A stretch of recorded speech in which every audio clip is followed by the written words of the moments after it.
예, 안녕하세요. 안녕하세요. 어, 오늘은 이제 처음으로 그 유튜브 채널에서 그 합동 그 뭐랄까요? 방송이랄까요? 다르마 토크라는 제목으로 제가 평소에 그 존경하고 또 함께 공부하는 도반인 한겨레 신문의 조현 기자님, 종교 전문 기자이면서 논설위원도 겸하고 계시는 조현 기자님하고 같이 다르마 토크라는 걸로 해서 주로는 그 제가 존경하는 태백산 선지식 고우 스님과 봉암사 수자로 작년 말 연말에 갑자기 이제 입적하신 정명 스님을 그 추모하고 기리는 그런 의미의 다르마 토크를 한번 준비를 해봤습니다. 그러면 먼저 또 이 조현 기자님이 최근에 이제 휴심정이라는 유튜브 채널을 열었어요. 워낙 그 한겨레 신문에 휴심정 코너가 유명할 뿐만 아니라 종교 전문 기자들 중에서도 이 명상과 힐링에 대해서 일찍이 이제 관심을 가지시고 본인이 또 수행을 열심히 하시고 또 세계적인 그런 명상센터와 다양한 그 선 명상 프로그램들을 다 이수하신 분이어서 나눌 얘기가 굉장히 많습니다. 그래서 특히 이번에 이제 유튜브 채널을 새로 열어가지고 같이 좀 안내도 해드리고 좋은 그런 그 콘텐츠들이 앞으로 나올 거기 때문에 소개해드리기 위해서 모셨습니다. 그럼 먼저 조현 기자님 소개부터 스스로 좀 해주시기. 예, 반갑습니다. 여기 이제 저는 유튜브 휴심정을 이제 열어가지고 여기 우리 박희승 교수님이 하는 생활참선이 아주 그 모범적으로 잘 하고 있더라고요. 그래서 우리 박희승 교수님한테 한 수 배울 겸 또 여기 또 우리는 또 일찍 지금 벌써 20년 이상 같이 도반으로서 이렇게 같이 공부를 해왔기 때문에 이렇게 이제 같이 한번 합방을 한번 하기로 했습니다. 반갑습니다.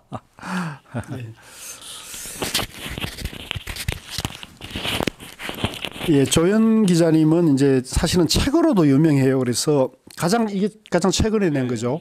예, 우리는 다르게 살기로 했다고 해서 그 요즘은 이제 혼밥 내지는 혼자 사는 분들도 많이 늘어나고 있지 않습니까? 그래서 혼자는 외롭고 괴로운 사람들을 위해서 마을 공동체 탐사기를 해서 국내외에 수행 명상 공동체랄까요? 종교 공동체를 망라해서 탐사해 가지고 좋은 책을 냈습니다. 아주 베스트셀러로 유명한 책입니다. 그리고 그 외에도 이 책 소개도 좀 해주시죠.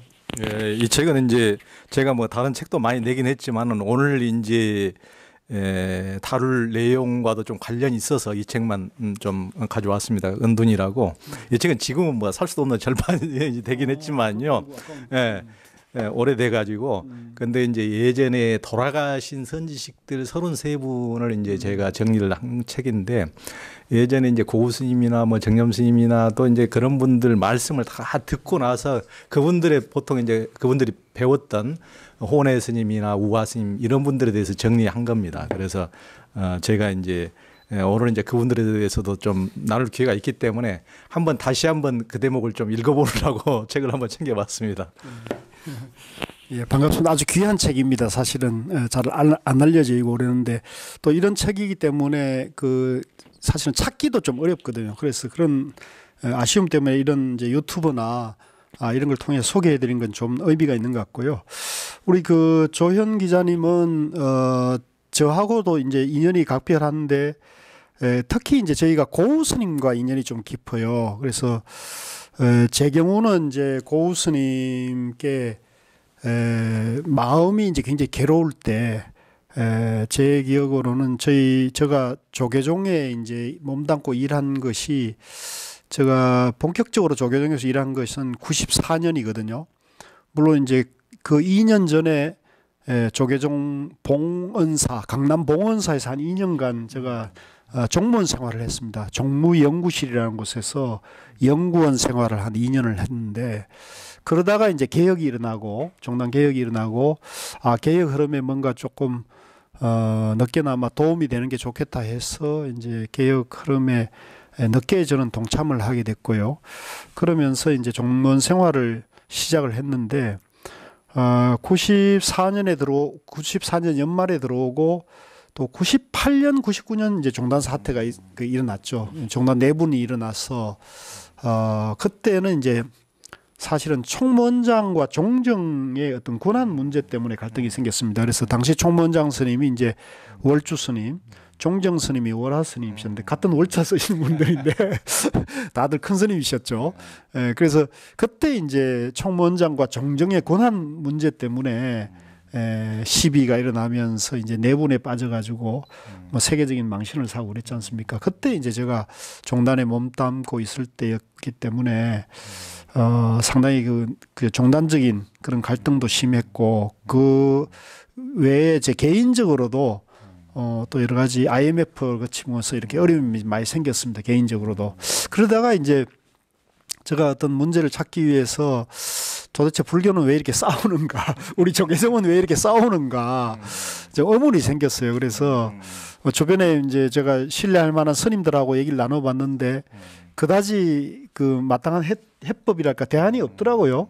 오히려 뭐 싸움의 당사자이기도 하고. 그래서 저도 너무 이 부처님의 가르침은 자비의 가르침인데, 평화의 가르침인데 왜 이렇게 싸우나 하는 회의가 들었습니다. 그래서 내가 마지막으로 산중에 눈 밝은 선지식이 없다면 나는 이 조계종 생활을 좀 정리를 해야겠다는 생각을 했어요. 그때 뭐 개민적으로도 많은 어려움이 있고 그래서 뭐 희망이 별로 안 보였습니다. 그래서 이제 그 산중에 선지식을 좀 추천해달라 해서 이제 그 도법 스님께, 도법 스님은 뭐 우리도 잘 알고 다 잘 알지 않습니까? 그래서 그때 당시에는 이제 도법 스님께 그대로 신뢰를 하고 있었을 때에서 도법 스님께 이제 산중에 선지식도 좀 추천해달라고 그랬더니, 도법 스님이 제일 첫 번째 손가락으로 그 태백산에 가면 각화사라는 곳이 있는데, 그 절에 선원장하는 고우 스님이라는 분이 계시다고요. 그 스님 한번 찾아가 보라 그러더라고요. 그 나중에 알고 보니까 그 도법 스님도 그때는 고우 스님을 만난 적이 없대요. 예. 말씀으로 만들고. 예, 그분도 이제 전화 통화만 한 1시간 하고 말씀으로만 선방수자로서 말씀은 들었는데 한 번도 본 적은 없대요. 만난 적은 없대요. 그런데 그분을 제일 먼저 추천하신 게, 그것도 참 어찌 보면 인연이면 인연이죠. 그래서 이제 첫 번째 1호가 이제 고우 스님, 태백산의 고우 스님. 두 번째가 이제 정명 스님이었어요. 고우 스님, 정명 스님, 이제 이렇게 해가지고 한 10분을 추천했는데, 이제 그 중에 이제 1호가 고우 스님, 2호가 정명 스님. 그래서 그 나중에 이제 제가 그 도우 스님 뵙고, 스님 그때 어떻게 고우 스님 추천하셨어요? 그랬더니 나도 반 적이 없는데 전화만 한 1시간 통화를 했는데 사용하는 언어가 다르시더라고요. 그래요. 예, 사용하는 말씀이 전화만 할 때도 이게 다르더라. 그래서 좀 다른 세계에 사시는 분, 다른 가치로 사시는 분 같아서 내가 한번 소개해드렸다는데, 그래서 저는 이제 그때 고우 스님 만나고는 그 6시간 동안 제가 주로 묵고 고우 스님 답했는데, 그때 이제 그 태백산 각화사 서암에 혼자 계실 때였어요. 이제 그래서 왔다 갔다 하실 때였는데, 그때 6시간 문답하는 가운데서 제 마음도 이제 10년 묵은 체정이랄까요?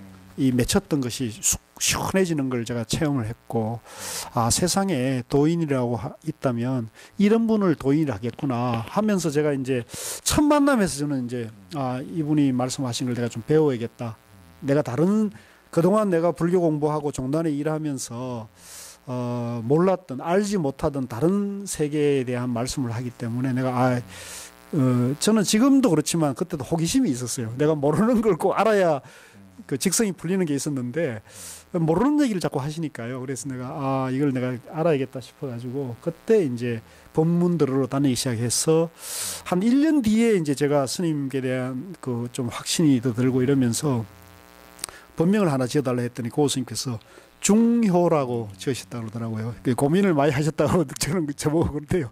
당신께서 생각을 많이 했는데 중효라고 지었다 그러시면서, 이제 가운데 중자에 이제 새벽효, 발걸효 해서 중도에 밝은 사람이 되어라. 중도에 밝은 사람 뭐 이런 뜻으로 말씀하셔서 제가 그 법명 받고는 정말 중도로에 대해서 열심히 공부도 하고 또 중도에 밝은 사람이 되고자 하고 또 중도로 살고자 나름대로 애를 쓰는데 지금 돌아보면은 굉장히 부끄럽습니다. 예, 여러 가지로 너무나 부족하고 중도적인 삶을 안 사는 것 같아서 그러는데 그래서 어쨌든 저는 고 스님과 그런 인연이 돼가지고 새로운 세계를 알게 됐고 중도의 세계관 가치관으로 나름대로 살고자 하는 그런 인연인데 우리 그 조현 기자님도 고 스님과 인연이 각별하시죠? 예. 그렇죠. 그러니까 저도 그 본명을 중봉이라는 본명을 쓰는데 그것도 이제 중자 돌림 같이 저도 이제 고우 스님이 이제 중봉이라는 이제 본명을 내려주셨는데 중봉은 이제 고봉선사의 이제 제자시고 삼박야화를 남기신 성철 스님도 이제 많이 삼박야를 많이 인용하시는데 그런 그 한자가 똑같은 이제 중봉이라는 그 본명을 주셔서 이제 우리 같이 중자 돌림입니다. 중자 돌림이고 이제 저도 이제 2000년대 초반에 그 고우 스님이 이제 태백산 서암에 살고 계실 때 저는 이제 그때는 하여튼 그 워낙 공부에 대한 갈망이 있어가지고 뭐 이분 저분 뭐 조금 뭐 저기 공부를 하셨고 이제 신뢰할 만한 분이 계시다 그러면은 뭐 꼭 기자니까 뭐 기사하고 상관없이 불원천리하고 제가 뭐 암작은 토굴이건 이렇게 찾아다닐 때거든요. 많이 이제 찾아다니고 그러면서 저도 숱하게 그렇게 많은 분을 찾아다니고 또 뵀는데 또 그 고구 스님이 그 법명을 주시고 또 그 법문을 지금까지 사용하고 있다는 데 대해서 우리가 이게 보통 인연이 아니지 않는가 이런 생각이 듭니다. 예, 우리 중봉 거사님, 예, 저는 중효라 그러고요. 그래서 뭐 저도 조 기자님 뵌지 한 20년 되는데 이렇게 또 인연이 깊은 그런 법의 인연이랄까요? 그런 면에서도 정말 고맙게 생각하고 또 이렇게 좋은 관계를 지는 걸 너무 고마워요. 얼마 전에 지금 추석이 다가왔는데 우리 조 기자님이 명절이 되면 저인데 기자님으로서는 정말 드물게 저인데 추석 선물, 명절 선물을 보내셔요. 내가 깜짝 놀랍니다. 저도 가끔 선물하긴 합니다만은 우리 기자님인데 이 받는 선물이어서 너무 감동적이고 그래서 조 기자님의 어떤 그런 뭐랄까 인간미랄까요? 그 인간됨에 대해서 얘기 안 할 수 없는데 한 번은 이제 고우 스님 모시고 그 우리가 이제 같이 여행을 한 게 제 기억에는 2007년에 그 중국 선종 사찰. 그 전에도 중국 선종 한번 갔을 겁니다. 2007년 2005년쯤에도 가지 않았습니까? 2005년도에는 이제 제가 전국 선원장 스님들을 모시고 제가 이제 갔었고 그 뒤에 제 기억에는 2007년에 제가 이제 총무원 기획실에 기획차장하면서 그 일간지 기자님들하고 그때 이제 교계 기자님들 그다음에 불교 인재원에서 그때 선종사찰 순례단 한 108명이 모였어요. 그래가지고 그때 아주 뭐 큰 규모로 그리고 이제 고우 스님 천하의 고우 스님을 선종사찰의 가이드로 모시고 갔었으니까 기자님들도 많이 가시고 그랬는데 그때 이제 같이 또 제 기억에는 그때 우리 조 선사님하고 제가 방을 같이 쓴 것 같기도 하고 그래서 이제 방을 이렇게 쓸 때 보면은 새벽에 꼭 일하셔요. 한 4시쯤 일어가지고 4시쯤 일어가지고 저는 이제 새벽잠이 많은 사람인데 4시 일하니까 어찌 보면 약간 귀찮은데 뭐 하시나 이러 보면은 이제 조금 간단하게 씻으시고 보니까 이제 그 큰 그 호텔에 있는 큰 그 저거 있지 않습니까? 수건을 깔고는 거기에 앉으셔가지고 좌선을 하시는 거예요. 명상을 하시는 거예요. 한 30분 하셨죠? 네, 30분 정도 하시고는 그 다음에는 조 기자님이 특별히 수련하는 게 또 운동법이 있더라고요. 그건 무슨 운동이죠? 선도죠, 선도. 선도. 기천문이라고.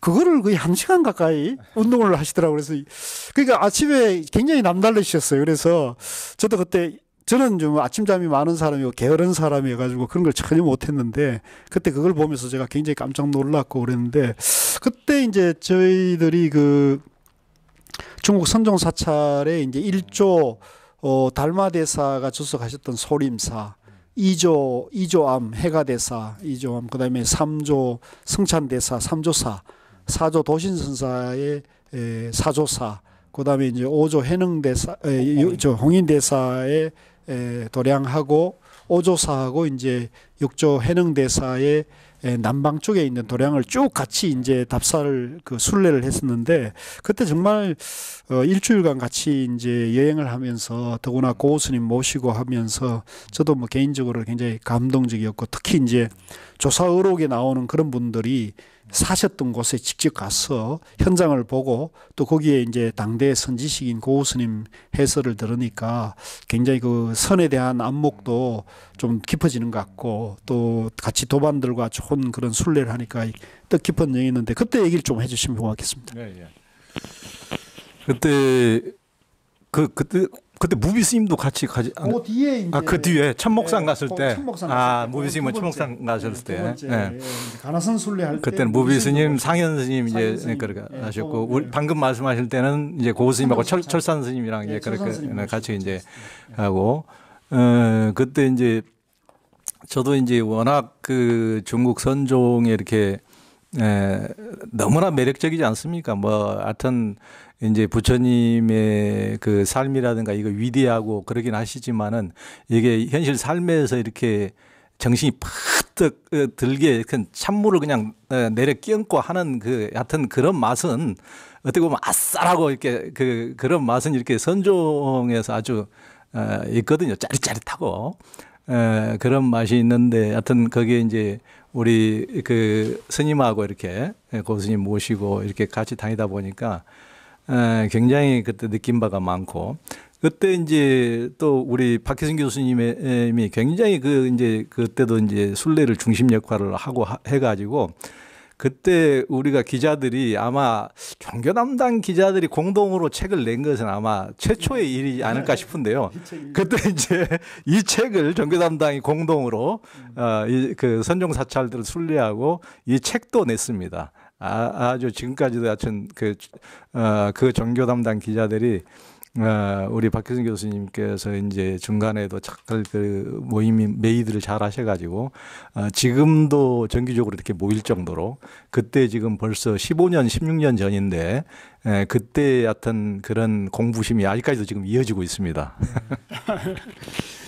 그때 이제 저도 참 뜻깊었는데 그때 물론 이제 불교계 종교 기자님들도 다 같이 가시고 또 그런데 이제 중앙 일간지 신문 기자님들이 거의 다 같이 가셨어요. 종교 기자들, 종교 담당 기자님들이. 그래서 지금 이제 한 분 보면은 이제 경향신문의 김석종 기자님 같은 경우 지금은 이제 경향신문 사장이 되셨어요. 이분은 종교 기자로서는 진짜 특이하게 이거 아마 정말 상상할 수 없는 건데 이 김석종 종교 기자님이 지금 경향신문의 사장으로 계시고요. 또 문화일보의 김종락 기자님, 또 전에 동아일보 그때 당시에는 이제 문화부 차장이었던 윤영창 기자님.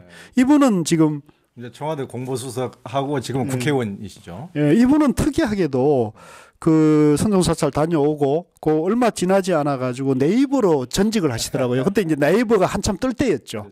근데 뜰 때인데 이분이 네이버에 가서 부사장 하면서 뭐 그 혁혁한 역할을 하시더니 또 문재인 정부 출범하면서 그 캠프에 들어가 가지고 그죠? 네이버 그만두고 사찰 기운을 잘 받았는 모양이죠. 네, 그래서 그때 하여간 윤영창 기자님이 그때 제가 우리 가나선이라는 책을 냈었는데 그 책을 아주 그때 순례 다니면서 그 책을 열독하는 걸 제가 봤어요. 버스 안에서도 그 장거리 기간에 쉬지 않고 책을 꾸준히 보시더라고요. 그래서 그 인상이 제가 기억이 많이 남았어요. 그래서 저분은 좀 남다르시더라 이렇게 생각했는데 지금은 이제 국회의원이 돼 계시고요. 그다음에 한국경제 서화동 기자, 뭐 문화부장 지냈고 아주 글로 유명하신 분이죠, 이분도. 그다음에 한국일보의 김혜경 기자, 서울신문의 종교전문의 김성호 국장님이라고 또 계시고 이분도 지금 현직으로 아직 계십니다. 또 연합뉴스의 정청기 기자, 뭐 이 정청기 기자님은 또 남다른 그런 어떤 그런 인간관계라든가 보학에 눈이 떠서 지금 아마 아시는 분들은 이분 깜짝 놀랄 겁니다. 또 조선일보의 이제 김한수 종교전문 기자, 우리 뭐 종교계에 워낙 유명하고 또 글이라든가 사진도 아주 좋고요. 또 중앙일보의 종교 전문의 백승호 기자, 뭐 역시 그 현문오답이나 이런 걸로 아주 유명하죠.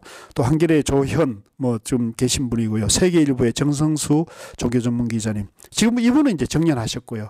그래서 이제 우리가 그때 갔다 온 것이 너무 좋고 또 다들 글을 잘 쓰시고 선에 대해서도 또 남다른 그때 경험을 해가지고 공동으로 이런 책을 술래기를 하나 지었어요. 이 책이 그래도 3세까지 찍었습니다.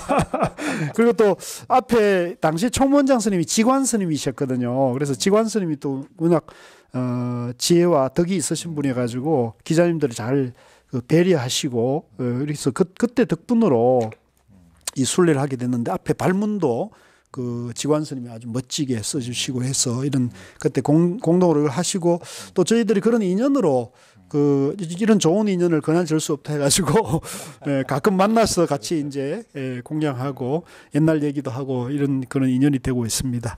자, 그래서 이제 저희가 고우 스님하고 하여간 우리 중봉거사님이나 저나 각별한 인연으로 이렇게 해서 이제 인연이 됐고요. 그 외에도 우리 그 조계종 선지식 중에 이제 정명 스님 얘기를 안 할 수가 없잖아요, 그죠? 예, 정명 스님 얘기 좀 해주시죠.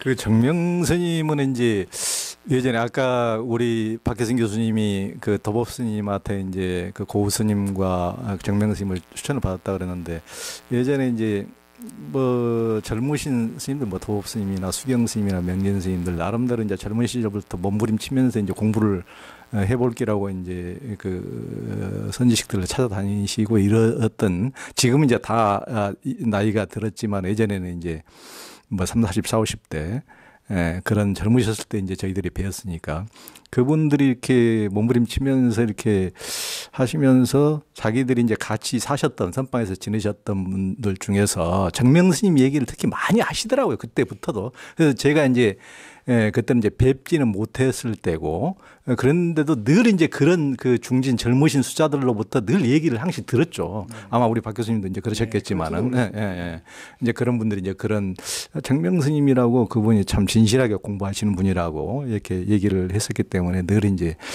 그런 분이 계신가 하다가 제가 이제 이 책 때문에 그 이제 선지식을 찾아가지고 이렇게 선지식들의 흔적이 있는 곳을 찾아가다 보니까 이제 전남 나주 다보사라는 곳을 갔는데 우화 스님이라고 이분은 이제 우화 스님이라고 안 그러고 우화 도인이라고 선방에서 다치대방에서 또 천진불이어가지고 이제 그런 분이 계신데 그분 가서 이제 그분의 흔적을 찾아서 제자들을 만나고 이렇게 하다 보니까 이제 정명 스님이 이분의 제자더라고요.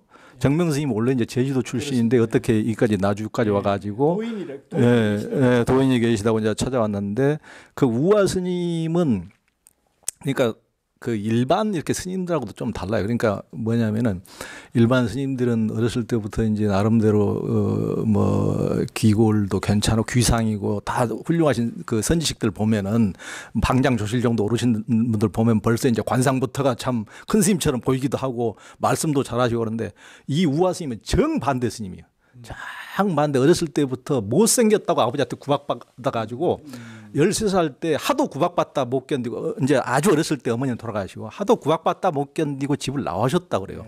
이렇게 떠돌아다니는데 그러니까 아무것도 없이 이렇게 떠돌아다니는데 이제 절집안을 찾아다니는데 예전에는 절집안도 워낙 그 먹을 것이 없다 보니까 자기 먹을 것을 대부분 다 갖고 와야 되는데 워낙 가난한 집 아들이다 보니까 뭐 거령병이나 다름없이 이렇게 다니다 보니까 절집안에도 받아주지도 않고 그래서 거의 이제 스님이 출가를 해서도 거의 거린처럼 이렇게 돌아다니셨던 분이고 어디서 선방에서도 그때 받아주지도 않고 선방에서도 자기 먹을 곡식을 가져와야 되는데 그럴 능력이 안 되니까 받아주지도 않고 그럴 정도로 피눈물 나게 이렇게 이제 공부를 하신 분이거든요. 그러니까 정명 스님이 이분을 찾아갔다는 것 자체부터가 저는 남다르게 보이더라고요. 그러니까 남들이 보기에 정말 멋있어 보이고 좀 그렇다고 뭐가 경제력도 있고 좀 큰절도 가지고 있고 좀 이런 분을 찾아간 것이 아니고 정말 우화스님처럼 그때 다보사는 우화스님이 계실 때도 거의 먹고 살 게 없었다고 그래요. 전라도 절이 이제 원래 전라도가 지금도 절이 조그맣죠. 전라도가 원래 이제 기독교세가 세다 보니까 그나마 이제 큰 절이란 모르지만 다른 절들은 정말 예전 그때 5, 60년대는 끼니 있기가 어려운 시절이거든요. 그런데 이제 그 말씀을 듣고 이런 분에게 이렇게 출가했다는 것만 봐도 하여튼 정명 스님의 어떤 진실한 구석이 있구나 그런 생각이 들었고요.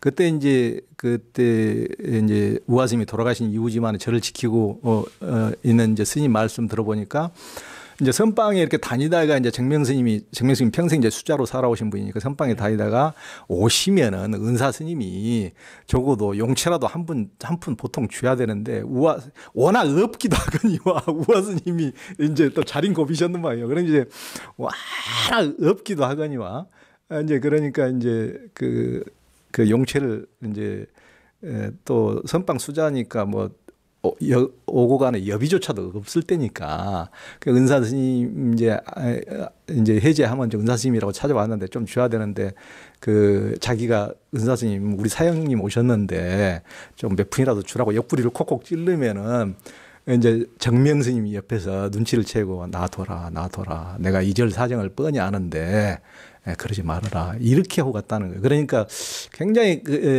그때부터 굉장히 어떤 정명 스님의 어떤 순박한 면모 이런 생각이 많이 들고 그래서 정명 스님이 일체 이제 드러내기를 별로 좋아하지 않으시고 봉암사에서도 이제 봉암사에 우리 이제 박기승 교수님이 봉암사에 그 명상센터 일도 맡아보고 계시기 때문에 정명 스님을 모시고 이제 같이 사셨지만은 봉암사에서도 다 요즘에는 방장 수자를 서로 대려고도 절집안이 뭐 전부 다 싸우고 난릴 정도로 절집안이 이 지경이 돼버렸지만은 자기는 조실에 오를 자격이 없다고 그냥 수자로 이제 머무르신 분이고 참 대단한 분이시네요. 예. 그리고 이제 일체 그 인터뷰 같은 것도 그동안 안 하셨거든요. 이렇게 명리 같은 것도 자기가 이렇게 초월하려고 나름대로 애를 쓰고 몸부림치고 그러면서 일체 이제 인터뷰도 안 했는데 제가 이제 인터뷰를 한번 하고 싶다 그래서 우리 박기승 교수님이 같이 안내를 해줘가지고 같이 이제 봉암사에 가서 한 4년 전에 이제 같이 이제 뵈서 이제 하루 저녁 자면서 깊은 얘기를 막 오랫동안 나누고 그게 이제 정명 스님이 일간지에서 한 최초의 이제 그렇죠. 인터뷰죠. 네, 처음으로. 그때 이제 굉장히 굉장히 많은 얘기를 나누고 그때도 그 기사를 내지 말라 그러셨어요. 인터뷰를 하면서 마지막에 이제 인터뷰는 나 안 하고 인터뷰하려면 오지 말라고 그리고 예 스님 뭐 인터뷰 아니고 스님 뵙고 싶어 오니까 우리 조 기자님하고 그냥 저하고 같이 스님 와서 좀 법문이나 해주십시오 이렇게 했더니 뭐 법문은 무슨 법문이야 그냥 차나 한잔 하시게 이렇게 해가지고 이제 했더니 나중에 이제 그게 크게 기사가 나가지고 나왔는데. 스님이 이제 어떤 수자 스님이 그러더래요. 스님 그 신문에 나오는데 옷을 왜 그렇게 입으셨습니까? 옷에 이제 겉에는 성복을 입으셨는데 안에 이제 추우시니까 이분이 추위를 많이 타셔요. 이분이 안에 그 이렇게 겨울 잠바로 이게 목까지 올라오는 그 잠바를 입고 이제 이렇게 걸치고 계시니까 스님 그 신문에 어떻게 그런 걸 갖고 사진 찍으셨냐 해가지고 그 얘기를 하시면서 웃으시면서 그랬다 그러네 그런 얘기를 한번 했던 기억이 나는데 어쨌든 하여간 그 정명 스님은 정말 인간미 있으시고 참 인간적이었던 그래. 그러니까 이제 성철 스님께서는 이제 참선을 왜 하느냐 했을 때.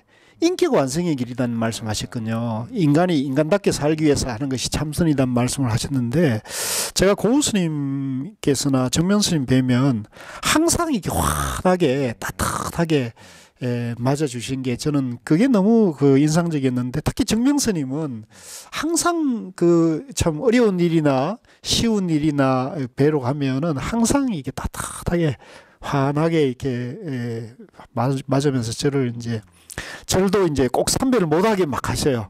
그러니까 이제 제가 가면은 저는 존경하는 마음에서 그냥 3번 절을 하죠. 그러면 절을 그래 삼배 못하게 하면서 하도 제가 저러니까 그러면 이제 새해나 아니면 법문을 청할 때만 삼배를 하고 그냥 평상시에는 저는 뭐 일 때문에 자주 갔으니까 그냥 평상시에는 1배만 합시다 이렇게 하시고 그런 게 참 인상적이었고요. 따뜻했는데 저는 어느 날 갑자기 이렇게 떠나셔 버리니까 그죠. 저는 정말로 이제 고우 스님보다 2년 미치거든요. 이제 지금 고우 스님이 84시고 정명 스님이 82이시 지금 계시면 82이신데 이제 정명 스님이 훨씬 더 건강하셨거든요. 그러니까 정명 스님 먼저 가시는 걸 저도 충격이었지만 우리 수작계나 종단이 다 충격이었지만 고우 스님도 굉장히 충격을 받으시더라고요. 아, 정명이가 그렇게 가다니 그러면서 저보고도 많이 그랬는데 그때 그 정명 스님 그 돌아가신 얘기를 들으시고는 어떠셨던가 심정을 한번. 아니 저도 참 그 갑자기 이제 그 저도 이제 봉암사 뒤에 다 그 영추 그 암자나 이렇게 다 저도 이제 예전에 돌아봤잖아요. 그 하늘이 감춘 땅 하면서 이제 기자들은 가기 어려운 이제 봉암사 암자들도 이제 다 다녀봤는데 그 영추 계곡 쪽으로 가셔서 이제 같이 포행하시다가 혼자 이렇게 이제 바위 위에서 떨어지셔서 이제 돌아가셨다는 말을 듣고 너무 깜짝 놀라시고 이분이 스스로 그냥 세연을 그냥 다 하시려고 작정을 하셨나 이런 이제 생각도 들기도 하고 하여튼 너무 깜짝 놀랐죠. 그리고 실은 참 아까운 선지식 제가 이제 그 고구 스님이나 정명 스님이 참 이렇게 그 따르고 좋았던 이유는 이제 물론 그 불법에서는 법이 제일 중요하고 깨달음이 가장 중요하긴 하지만은 이렇게 참 이렇게 살다 보면 진실한 수행자를 찾는 것도 참 쉽지가 않더라고요. 진실성. 그리고 진실성이 결여되면은 이제 또 이제 앞과 뒤가 다 다를 수가 있고 그러니까 그리고 무슨 아무리 이제 큰 법문을 한다라도 행실이 전혀 따르지 못하고 그러면은 정말 뒤에 후학들한테도 참 큰 죄를 짓는 거고 그렇죠. 후학들이 배울 게 없는 거니까.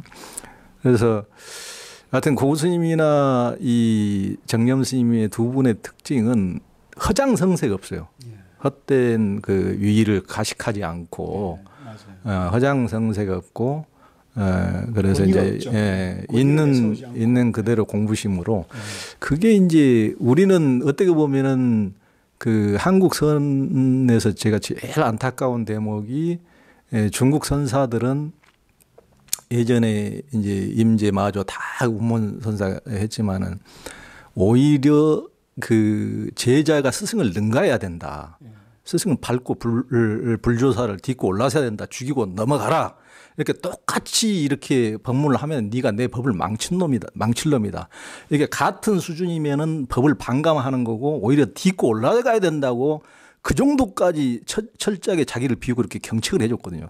그런데 권위를 내세우면은 누구도 자기를 능가하기는 그냥 그 사람의 10분의 1, 100분의 1 그냥 째마리밖에 안 되는 거예요. 제자들이. 그러니까 허장성색 없이 진실하게 후학을 경책해 줘야 진실하게 청출어람으로 딛고 올라서는 거지.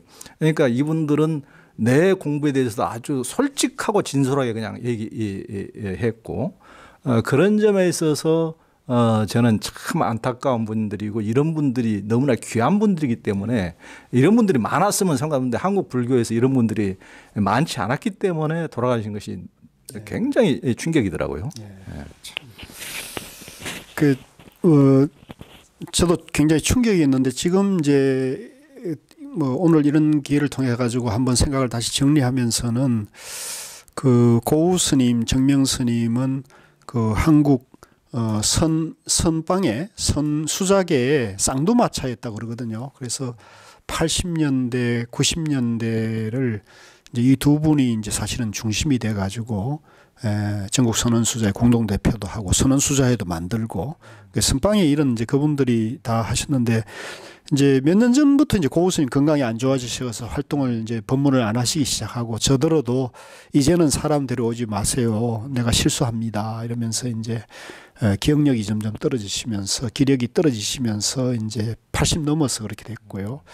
이제 그래서 저는 이제 법문을 더 이상 고우 스님이 안 하시기 때문에 정명 스님께 이제 법문을 들으러 다녔고요. 또 정명 스님께 법문을 들으러 다니면서 그 법문이 이제 귀하다는 생각을 하게 됐습니다. 고우 스님 하시는 거예요. 그래서 동영상 카메라를 이제 어떤 분이 보시를 해 주셔가지고 저 카메라를 가지고 다니면서 이제 늘 법문하신 걸 찍어가지고 이제 그걸 이제 귀하니까 이제 유튜브에 올렸는데 의외로 사람들이 그 정명 스님 법문을 많이 찾아보시더라고요. 그리고 지난번에 정명 스님 돌아가시면서 그 정명 스님 아까 말씀하신 정명 스님은 이제 인터뷰도 안 하시고 또 어디 대중 법문을 안 하신 분이기 때문에 그 법문이 귀한데 제가 그 법문 들으러 갔을 때 찍어놓은 게 3편이 있었어요. 딱 3편이 있더라고. 그래서 그 3편을 이제 유튜브에 올려놨던 것이 정명선 돌아가시면서 사람들이 관심을 가지면서 그걸 굉장히 많이 보시더라고요. 귀한 영상이죠. 예, 귀한 영상이고 그것 때문에 구독자로 생긴 거예요. 그러니까 구독자가 저는 이제 뭐 구독자 신경 안 쓰고 제 공부한 거 강의한 거 우리 이제 생활 참선 그 회원들에게 이제 그거 하는 거 위주로 이렇게 해서 겨우 한 300명 구독자였는데 정명스님 그 영상 때문에 거의 800명, 900명 그러니까 몇백 명이 이제 그 구독을 하시게 되더라고요. 아 그래서 이 귀한 법문을 알아보는 분들이 있구나 해서 그때 오신 분들 굉장히 고맙게 생각했죠. 그래서 제가 이제 마무리하면서 그 고우스님, 정명스님 제 개인적인 그 일화를 조금 잠깐 들려드리면 제가 아까 이제 고우스님 처음 뵀을 때 이분 법문은 내가 들으러 다녀가 배워야겠구나 해서 이제 했더니 고우스님께서는 당신 얘기도 해주시지만은 이제 불교가 무엇인지를 알아야 참선을 할 수 있다고 불교가 뭔지를 먼저 정리해야 한다 그러면서 불교 공부하는 데는 지금까지 우리나라나 전 세계에 나온 책 중에 가장 좋은 책이 있대요. 그 책이 성철스님 백일법문이라고 그러시더라고요. 그러면서 당신이 이제 벽장 속에 그 가지고 계시던 그 성철스님 그때 당시는 이제 상하권 2권으로 나왔었는데요. 그 하드카바 그 책을 이제 이렇게 꺼내주시면서 저희를 주시면서 이걸 읽는데 이거를 학원까지 읽을 필요도 없고 상권의 근본 불교 사상. 그 요즘 이제 남방에서 뭐 초기 불교라고 하는 거 있지 않습니까? 초기 경전, 초기 불교, 니까야라는 거. 그것이 이제 성철 스님이 이미 정리를 해놨더라고요. 저는 깜짝 놀랐죠. 그래서 거기에 이제 백일본문 상권의 근본 불교 사상 편이 있는데 그걸 읽고 거기에 부처님의 깨달음이 중도 연기법이라는 것을 완전히 이해를 해라 그러시더라고요. 그 저인데 좀 지침이죠. 그래서 제가 그걸 이제 한 5, 너무 어려운데 처음엔 너무 어려워서 힘들었는데 2번, 3번 읽고 한 5번쯤 읽으니까 어느 정도 감이 오고 한 10번 읽으니까 이제 이론적으로는 저희가 걸림이 없더라고요. 부처님 깨달은 세계가 이제 더 이상 이치로는 이해는 되겠더라고요. 근데 이해는 돼도 여전히 제 안에 욕망과 화가 일어나더라고요. 그래서 그럼 스님 이거 어떻게 해야 됩니까? 그러니까 이제 화두를 해서 그걸 체험하고 생활에서 실천을 해야 한다는 거예요. 그래서 화두가 필요하다는 거예요. 그래서 맞잖아요. 그게 그래서 저는 중도 연기가 이해는 되는데 이제 아직도 마음에 그런 삼독심이 완전히 없어지지 않은 걸 제가 확인을 하고는 이걸 비우는데 화두가 빠르는 거구나는 확신이 들면서 이제 정명스님을 찾아가 보라 하시는 게 고우스님께서 내 얘기만 듣지 말고 정명스님이나 무비스님이나 해국스님이나 무여스님이나 또 진제스님까지 찾아가라고 고우스님께서 저인데 그때 당시 소개하신 분이 한 10분 정도 됐는데 제가 그분들 찾아다니면서 이제 인터뷰 정리한 게 너무 귀한 말씀들이어가지고 저한테 해주신 말씀이지만 너무나 귀한 말씀이어가지고 이걸 이제 책으로 정리했는데 이 책도 조금 관심을 받았습니다. 그래서 우리 조영 기자님 언둔이라는 책도 아주 좋고요. 이 책은 정말 귀한 아주 얘기들 하셨죠. 이제 정말 숨어 있는 우리 선방이나 그 조계종 산중에 알려지지 않은 얘기를 정리했기 때문에 정말 귀한 책이고 저는 이제 좀 알려지신 분들, 유명하신 분들 위주로 인터뷰를 했는데 우리 종정 진제 스님 그 공부 이야기부터 이제 무여 해국 스님, 무비 스님 이렇게 해서 8분을 정리를 했는데 여기에 정명 스님은 못 들어갔어요. 왜 못 들어갔냐면 정명 스님 인터뷰를 시큰 1박 2일 해놓고는 내 거는 내지 말라 하시는 거야. 내 건 내지 말라 하시는 거야. 그래서 제가 원고는 거의 정리를 했거든요. 근데 이분이 내자고 가서 찾아가니까 내지 말라는 거예요. 그러면서 뭐라 하냐면 10년 뒤에 보자는 거예요. 10년 뒤에. 그래가지고 할 수 없죠. 당신이 반대하시니까 안 냈는데 그 원고가요. 진짜 이상하게도 10년 뒤에 찾으려니까 찾을 수가 없는 거예요. 잃어버렸어요. 그러니까 메모는 다 돼 있는데 지금도 메모는 다 돼 있는데 정리하는 원고를 잃어버린 거예요. 그러니까 이분이 내집 말라는 게 신통이 있어서 원고를 없애버렸나? 다른 건 다 있는데 그래서 너무 그게 지금 그리고 이제 그 뒤에 기회가 있다고 생각했어요. 그래서 어떤 때는 정명스님 가시면 봉암사에서 당신이 그런 경우도 있었어요. 당신이 이제 그 찾아오는 사람들에게 법문한 거를 정리를 해놓은 거 글로 다듬어 가지고 누굴 시켜서 다듬어 오는 게 있더라고요. 그걸 저희한테 보여주시면서 이거 한번 보시오 그러더라고. 그래서 그런 적이 없거든요. 그래서 이 어른이 정말 그 고마운 마음으로 해가지고 그 원고가 지금도 가지고는 있어요. 가지고는 있는데 제가 이제 그 어른의 제자라고 하기에는 좀 그렇잖아요. 직계 제자들이 계시고 또 그렇기 때문에 그분들이 책을 낸다 그러길래 제가 양보를 했죠. 뭐 저인데 주신 말씀도 있고 한데 이거는 뭐 그래서 이제 얼마 전에 봉암사에서도 책을 냈고 또 그렇게 했는데 또 일주기가 내가 책을 준비한다 그래서 뭐 저는 고 스님께 책 낸 것도 있는데 내가 정면 스님 책까지 낸다라면 너무 저러는 것 같다 싶어서 이제 그거는 안 하고 있는데 정면 스님이 저인데 준 가장 중요한 그 지침이 가르침이 뭐였냐면 그래서 고 스님이 찾아가보라 해서 찾아갔죠. 은혜사 기기하면 찾아갔더니 그래서 이제 뭐 인터뷰를 이제 시큰 하고 아까 우화 스님 이런 얘기를 하고 그러는데 마지막으로 제가 스님 제가 화두 참선을 하고 싶은데 화두 참선 스님 평생 참선을 해 오셨으니까 스님께서 혹시 이 화두 참선에 비법이 있다면 평생에 공부하신 걸 좀 알려주시게 했더니 스님께서 하하 웃으시면서 이 공부에 비법이 있으면 벌써 도인이 수탁이 났을 텐데 도인이 이렇게 많지 않은 걸 보면 이 공부에 왕도는 따로 없는 것 같다고 그러시기 하시면서 대신에 저보고 그러는 거예요. 하루에 5분 시간 낼 수 있느냐고 그러더라고요. 그때 뭐 제가 총무원에 이제 기획과장을 할 때 있는데 아무리 일이 바쁘고 뭐 이래도 하루에 5분은 시간 낼 수 있지 않습니까? 그래서 스님 5분 낼 수 있죠. 그랬더니 그럼 됐다 그러면서 그 하루에 5분을 들쑥날쑥 시간을 아무 때나 하지 말고 가장 자기를 돌아보기 좋은 시간에 그걸 정해놓고 5분이 되면 무조건 앉으라는 거예요. 무조건 좌선을 하라는 거예요. 그래서 가만히 생각을 해보니까 그게 상당히 좋은 방법인 거예요.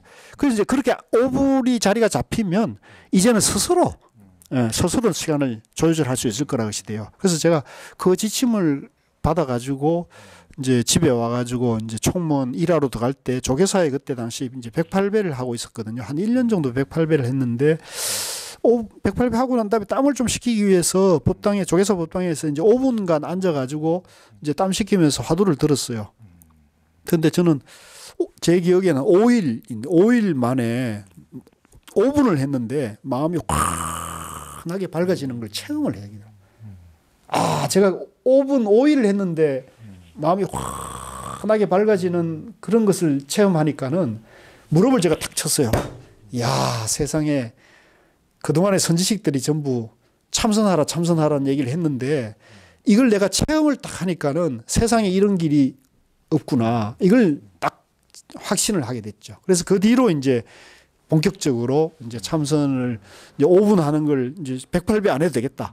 이제 15분 동안 이제 참선을 하고 30분 이렇게 하면서 그 뒤로 점점 이제 또 좋은 체험을 하면서 이제 이 길이 역시 빠른 길이고 확실한 길이구나. 그래서 중도 연길 이해만으로는 안 되고 이걸 체험하면은 이 이해와는 전혀 다른 어떤 삶의 체험들이 되는 그런 것을 느꼈거든요.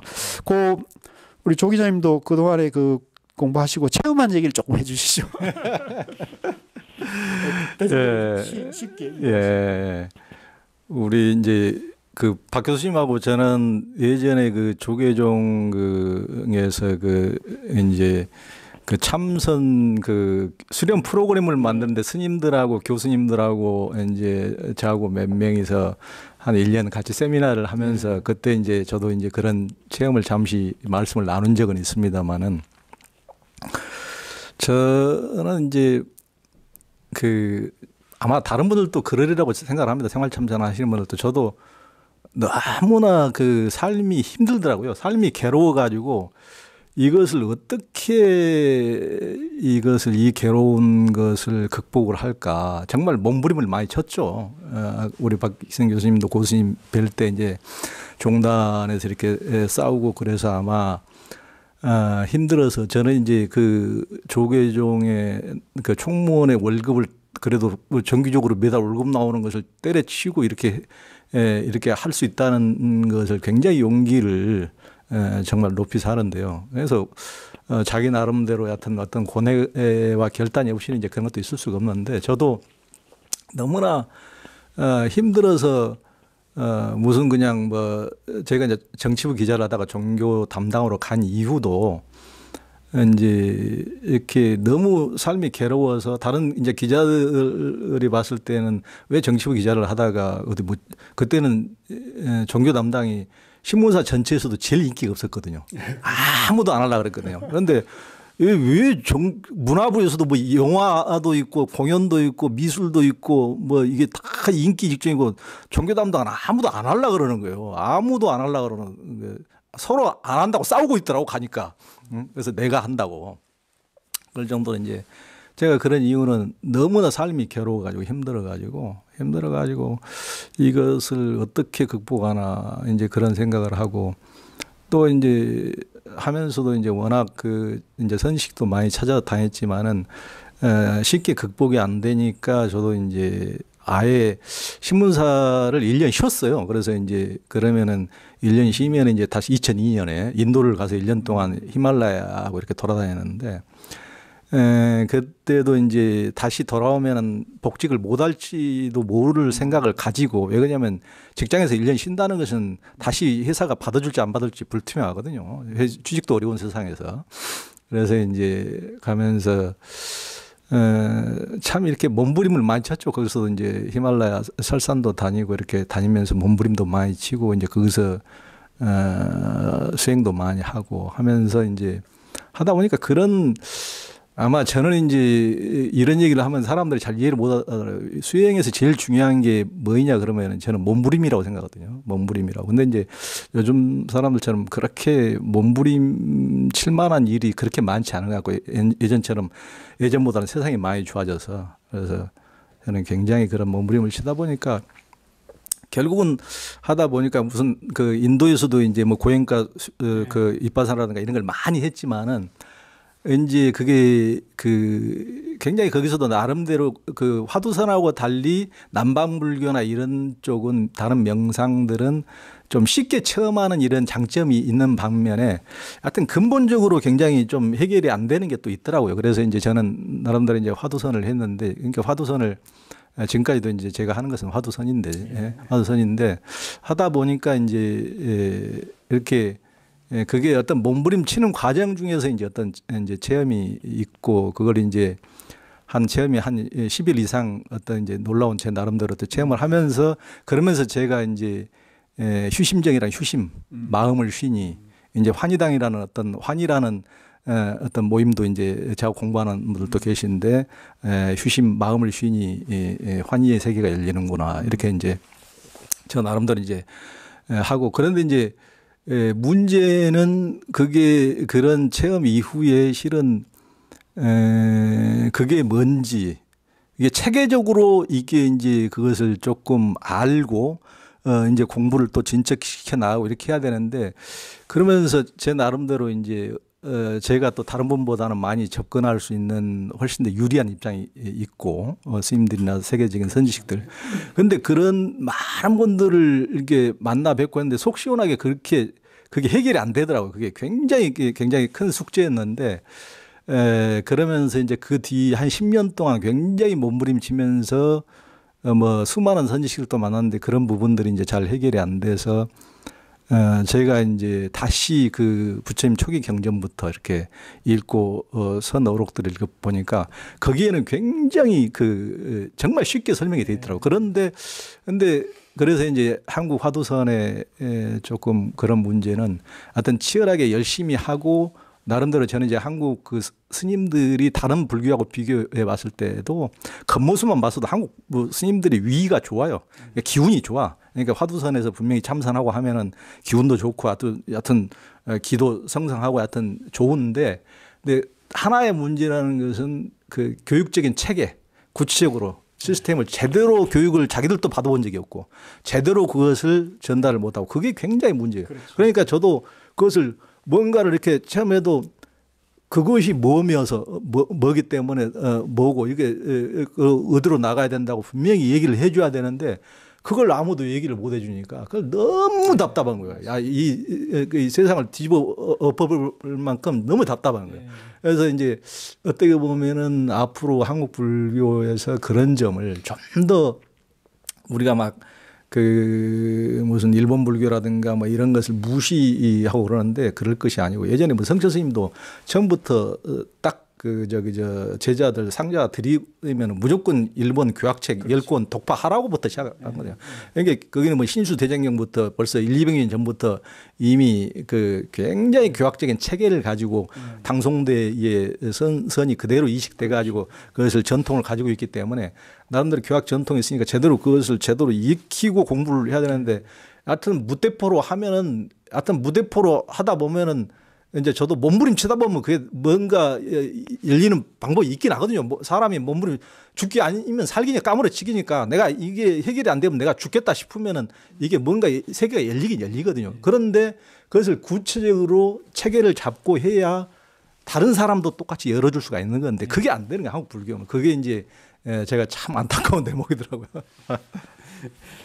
그러니까 참 세계적으로 유명한 명상 그 마스터들이나 또 명상센터를 다니시고 또 얼마 전에는 그 고행가 위파사나도 일주일 그 집중수리 열흘인가요? 몇 년 전, 11코스도 하시고 그래서 다양한 체험도 하시고 이런 걸로 알고 있었는데 최종적으로는 지금 이제 화두를 그래도 화두를 하고 있다는 걸 굉장히 반갑네요.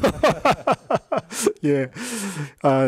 저도 사실은 이런 깊은 얘기를 잘 하기는 참 어렵거든요. 그래서 같은 공부를 하더라도 그죠? 또 서로 이렇게 배려하고 존중하는 입장이니까 어떤 공부를 하더라도 그건 사실 문제되는 건 아니에요. 다만 바른 이제 정견에서 하느냐가 이제 과제인데 지금 말씀을 이렇게 듣고 보니까 상당히 저도 공감을 합니다. 특히 이 화두선 쪽에서는 지금 이제 이론이나 언어 문자를 워낙 배격하다 보니까 멀리 하다 보니까 어떤 체계를 갖추고 이렇게 공부를 하는 그죠? 이런 것이 너무 지금 방치 내지는 외면받아 오다 보니까 화두가 뭔지 그죠?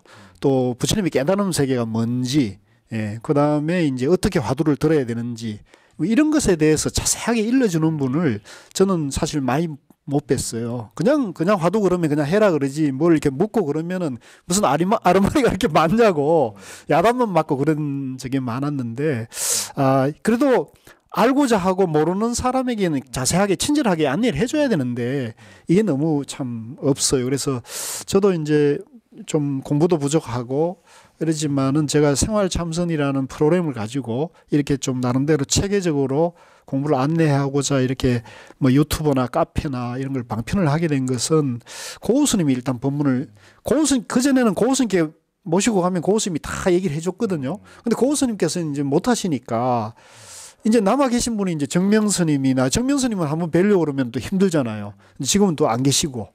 그 이제는 뭐 해국스님이나 무여스님이나 그러는데 아시다시피 무여스님이나 해국스님 워낙 바쁘신 분들이고 뵙기도 쉽지 않죠. 그래서 이제 안 되겠다. 나라도 불교 인재원이라는 좋은 공간에서 또 좋은 분들이 이렇게 시주 인연이 돼 가지고 해서 이제 나라도 이걸 좀 체계적으로 해야겠다 싶어서 이제 원택 스님께 상의드리고 원택 스님께서도 동의해 주셔서 마침 성철 스님께서 이렇게 그 선어록 같은 걸 다 번역하게 해가지고 설린 공영총수를 만들어 놨잖아요. 그게 참 좋더라고요. 그래서 한글로 어록들이 나름대로 이렇게 고준하게 돼 있는 부분이 있으니까 그걸 이제 체계적으로 그래서 입문 코스도 하고 이제 건강경 그 다음에 이제 육조단경 그죠? 그 다음에 이제 도노입도 여문론 신신명 정도가 이런 식으로 이렇게 체계적으로 어록을 공부를 하면서 실참을 병행을 하고 생활에 실천하는 생활 참선이 굉장히 필요하다고 생각이 들고요.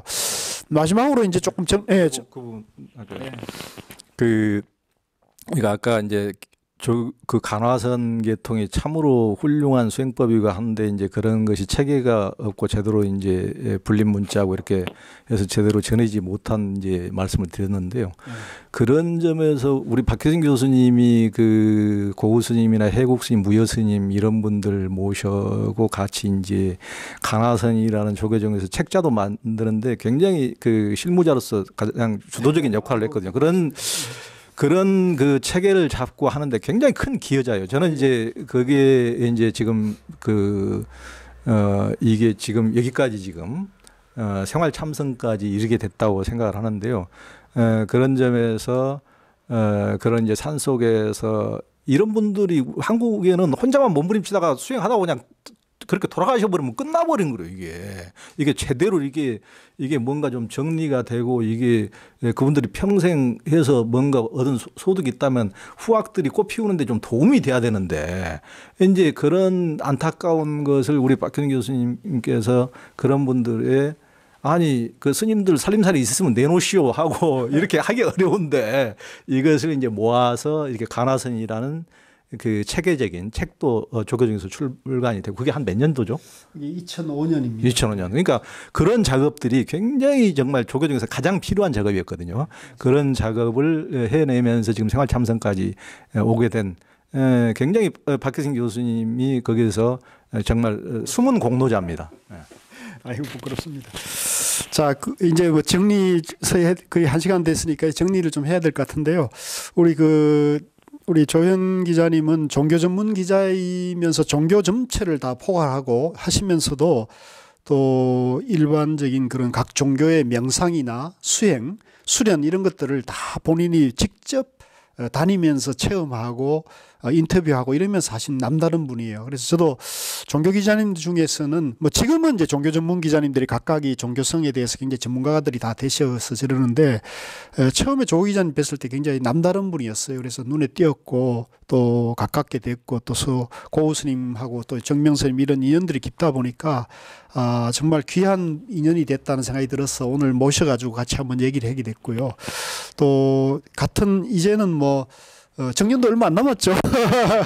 이제는 같은 그 수행자로서 그죠? 수행자로서 같은 도반이로서 같이 우리 그 생활 참선 내지는 우리 한국 사회의 여러 종교 수련, 수행, 명상하시는 분들과 같이 소통하면서 종교라는 울타리를 넘어서 그죠?